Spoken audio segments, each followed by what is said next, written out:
double ration de monstres dans la nouvelle fournée du buzz. D'abord, avec un hommage aux monstres de l'âge d'or du studio Universal. Ensuite, avec le retour de la momie dans un grand spectacle dont Tom Cruise ne sera pas cette fois la seule attraction. Mais vous le savez, alors qu'on croit débattre de monstres, les films fantastiques, les bons en tout cas, nous parlent toujours de notre condition humaine. Bienvenue dans Buzz. On dégaine, la momie, Tom Cruise et Sofia Boutella font bande à part. On déchaîne, Universal libère ses monstres. On dégaine again pour Free Fire. Et on enchaîne avec Kingsman 2. Il y a des frics et des merveilles, c'est le buzz, en liberté. C'est pas vrai. Ben Wheatley est sans doute le secret le mieux gardé du cinéma britannique. Son thriller Kill List faisait froid dans le dos. Sa comédie Touriste était un joyau d'humour noir. Ce qui empêche Wheatley en fait d'être davantage connu est lié à la radicalité de son cinéma. C'est encore le cas avec Free Fire, son nouveau long électrisé par un casting 4 étoiles de l'oscarisé Brie Larson, aux habitués des blockbusters Cillian Murphy et Armie Hammer. En avant pour un exercice de style jusqu'au boutiste.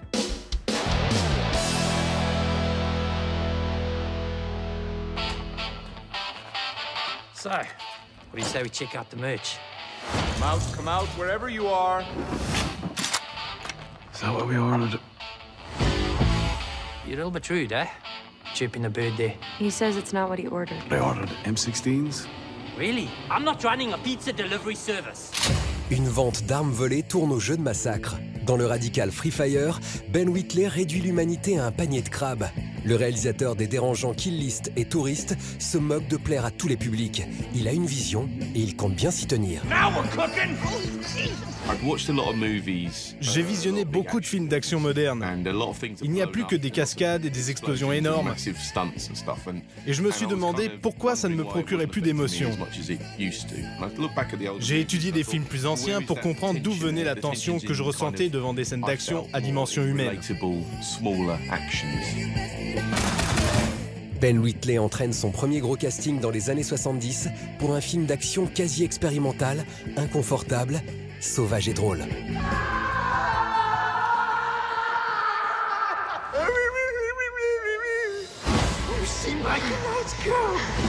We can't all be nice girls. Quand j'étais petit, tous les matins je regardais par la fenêtre et je me disais, tous les matins ça change. Les vendanges et des histoires familiales autour. Ce qui nous lie par Cédric Clapiche, c'est la vie qui passe dans les vignobles, les dégustations qui prennent 3 plombes, 1 an dans la vie de Jean. J'ai eu envie de faire le tour du monde.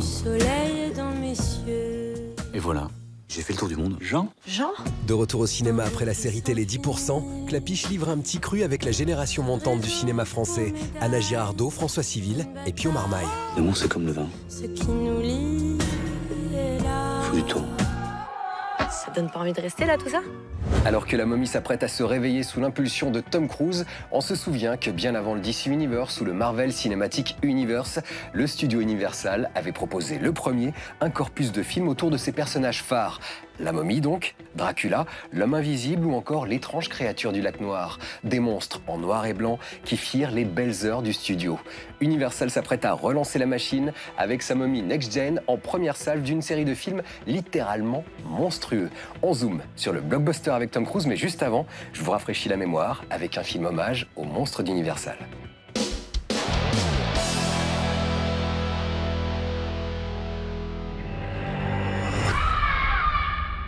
Thou shalt rise again.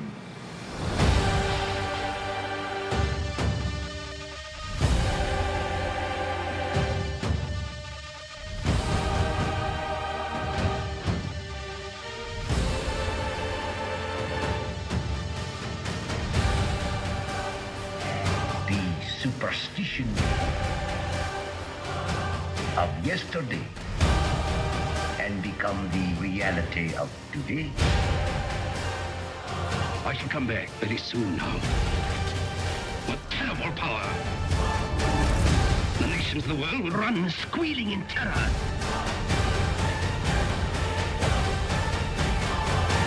To a new world of gods and monsters.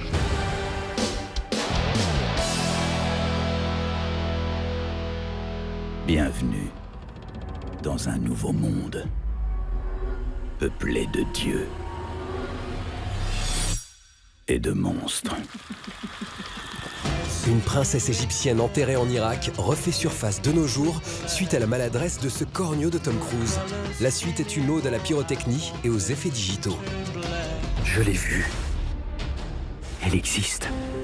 Tom ici fait Toc Toc Badaboum cascade dans ce reboot de la momie aux airs de blockbuster super-héroïque. Russell Crowe et Sofia Boutella sont de la partie et la réalisation appliquée d'Alex Kurtzman est fonctionnelle. Zoom sur une super production pensée comme le détonateur d'une longue série de films horrifiques. I grew up watching these monster movies when I was a little kid. I remember being utterly terrified.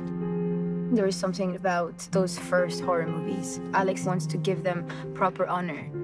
We owe the audience a monster movie.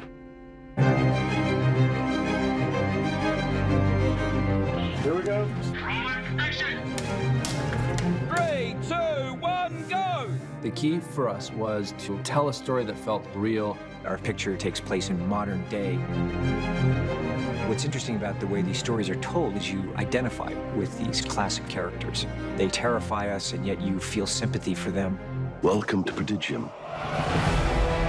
The sets are magnificent, they're beautiful, they're haunting. The world will feel enormous. Action! We shot a huge action sequence here in the heart of Africa. We're going zero gravity inside a real plane. 5, 4, 3, 2, 1. That's so good. Hey, get the leg in! You can do this, you can do this. Annabelle Wallace is great. She's never even done stunts before, and she's doing this. The cast, they're so talented. You have Russell Crowe and Jake Johnson, these guys that are fun to work with. Russell and I have known each other over 20 years. We've talked about working together, and now we're going to do this very cool fight.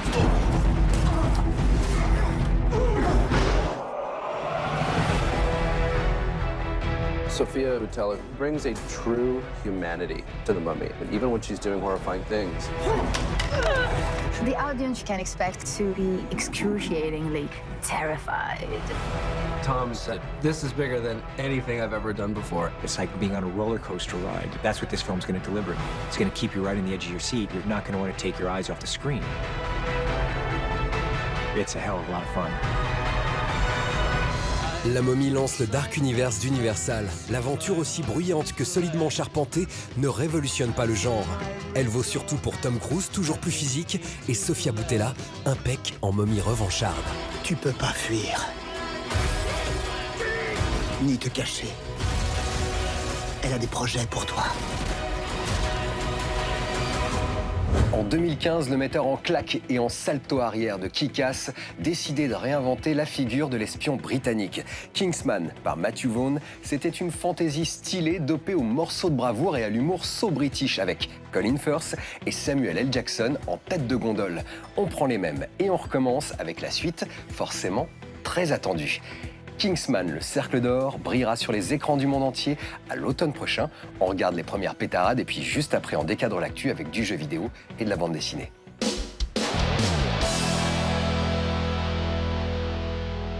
J'ai vu en toi ce que quelqu'un avait vu en moi autrefois. Quelque chose qui ne s'apprend pas. L'étoffe d'un Kingsman. Mais être un Kingsman, c'est plus que les vêtements que l'on met ou les armes que l'on porte. C'est être prêt à se sacrifier dans l'intérêt commun. J'espère que tu es prêt pour ce qui va suivre.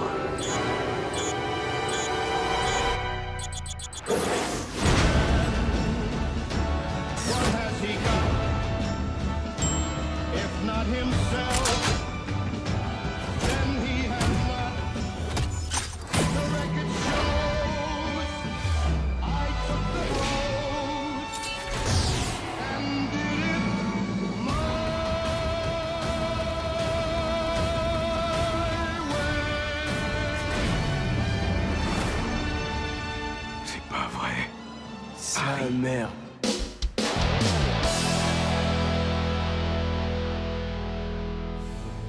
Après un très réussi Endless Space, dont l'ambition affichée était d'offrir une civilisation dans l'espace, le studio français Amplitude enrichit l'univers de son jeu de stratégie à mi-chemin entre les œuvres de Frank Herbert et George Lucas. Zoom sur Endless Space 2. Ce qui était important pour nous, c'est de créer un univers qui soit un univers fantastique.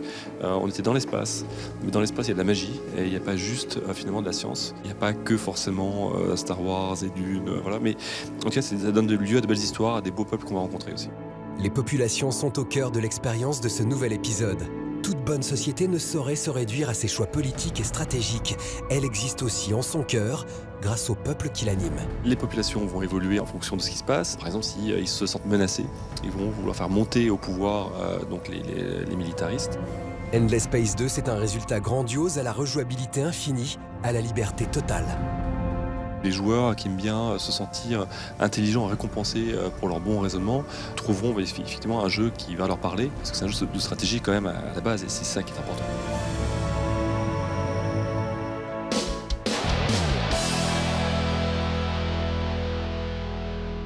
Les plus anciens d'entre vous se rappellent peut-être « Il était une fois la vie ». Le dessin animé français des années 80 racontait la fabuleuse histoire du corps humain.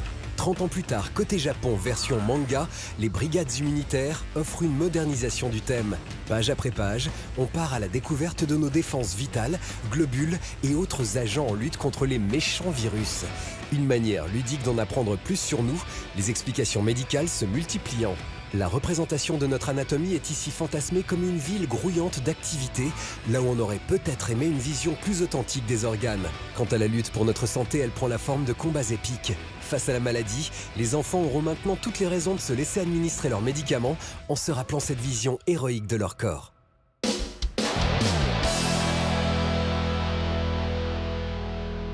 Deux perles méconnues, c'est du cinéma à la maison.